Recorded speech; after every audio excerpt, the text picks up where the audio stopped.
Le cas juif est extrêmement intéressant au niveau de la cyclicité astrologique telle que je la considère. Parce qu'il y a deux exemples frappants. Un exemple d'horizontalité avec la création de l'État d'Israël, où l'on peut, disons, rassembler les Juifs dans un lieu particulier, au lieu de les laisser dans la diaspora, en quelque sorte. Et puis, il y a l'exemple inverse, que j'appelle un exemple de verticalité, où on accorde aux Juifs un certain nombre de rôles, dont le plus connu au Moyen-Âge, c'est évidemment le prêteur sur gage, activité qui était réservée aux Juifs, comme on réserve actuellement un certain nombre d'activités professionnelles mal vues ou mal vécues à des populations non blanches ou étrangères.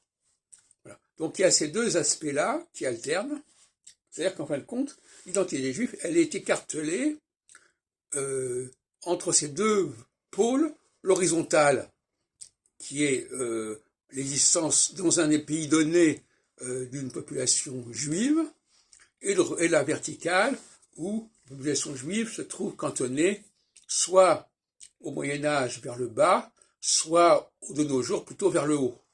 Mais dans un cas comme dans l'autre, elle a un rôle spécifique, elle a une fonction spécifique. Parce qu'effectivement, l'historien, le sociologue, doit toujours appréhender ces deux facettes.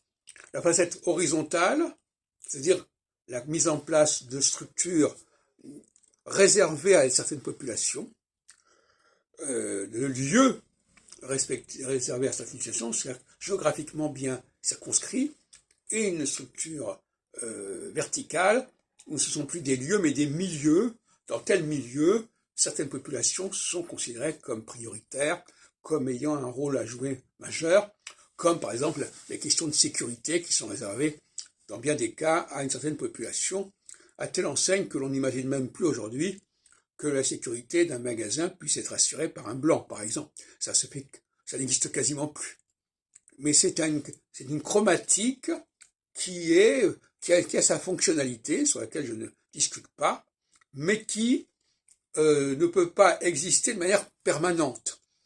Il y a une cyclicité. C'est-à-dire qu'à un certain moment, la société, pour des raisons diverses, notamment parce qu'il y a un progrès technique qui rend certaines activités de base non nécessairement devant être vécues par des populations humaines, mais par des machines.